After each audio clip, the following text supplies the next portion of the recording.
Good evening, everybody. Happy Saturday night.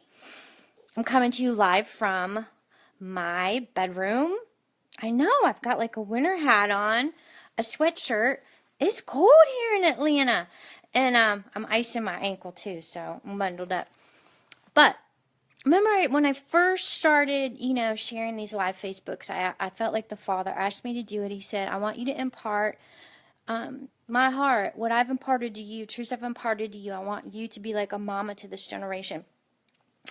And you know what? We just, like I said, we don't need more information. And I know you guys don't need more, I don't want to just be a cheerleader that just tells you what you want to hear. I want to be a cheerleader that cheers you on in your race, but speaks the truth in love. I want to be that friend that tells you you have spinach in your teeth. Or that your lipstick is upside your face, or you know what, that your butt really does look big in those jeans.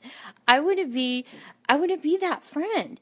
And so yesterday when I was sharing with you about the Shack, that it was a game changer for me when Young's whole concept of his sequel that really, and then now I've gone back after I've watched the movie, I can see what he was alluding to, without the waterfalls and the daughter saying about it's cruel what I have to die, but it is no accident, and it's not a man-centered idea. When I was in the tub reading that article, and I was just talking to the Lord about it. I mean, man, Lord, okay, well, what's your response? What do you think about all this? And immediately he spoke to me out of the Word. That's what he does most times. You got to get in the Word. A lot of you want to know, like, Michelle, how do you hear his voice so clearly? I got intimate with his Word, and I understand his Word. And that's another way you won't be led astray, because it'll line up. But in John chapter 12, what he said to me in the tub, and I was having this conversation with him about the Shack and the sequel book and Young, he said, Michelle, unless a seed falls to the ground and die, it remains alone, it remains a single seed. But if it falls to the ground and die, it'll bear much fruit. It'll reproduce many, many, many. This is kingdom. This is God's idea. And then you read further down in John chapter 12, he says, most assuredly. He says, when he says truly, truly, I mean, he's like, for real, people, you need to hear the truth. But then he goes on in verse 27. He's foretelling his own death. This is to his disciples. He says, my soul is troubled and distressed. But what shall I say? Father, save me from this hour and trial and agony.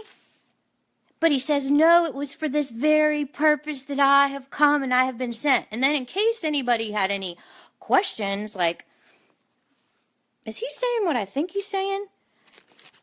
He says, Father, glorify your name. And then a voice from heaven comes out. The crowd heard it. The bystanders heard it. Everybody heard a thunderous voice. It was the Father. He said,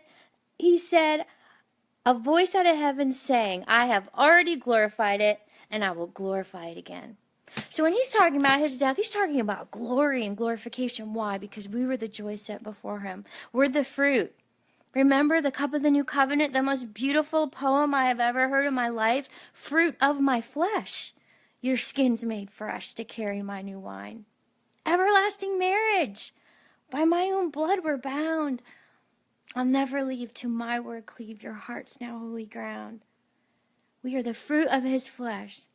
That he died on that cross for us. It's so powerful. So I'm just going to keep being a mama. And I'm going to love you. I'm going to love you across your finish line. And I'm going to speak the truth to you. I've had a lot of people that helped me along. One is I'm having a special guest come tonight. But you have to wait till tomorrow and you get to see who's coming. I'm super stoked. But she was one that spoke truth into my life. She looked at me and she said, how long are you want to be miserable? And how bad you want to be free? We need people like that are going to challenge us out of our pity parties and say, come on, there's more to life. There's so much joy in loving well. I love you. You're amazing. Enjoy the rest of the weekend.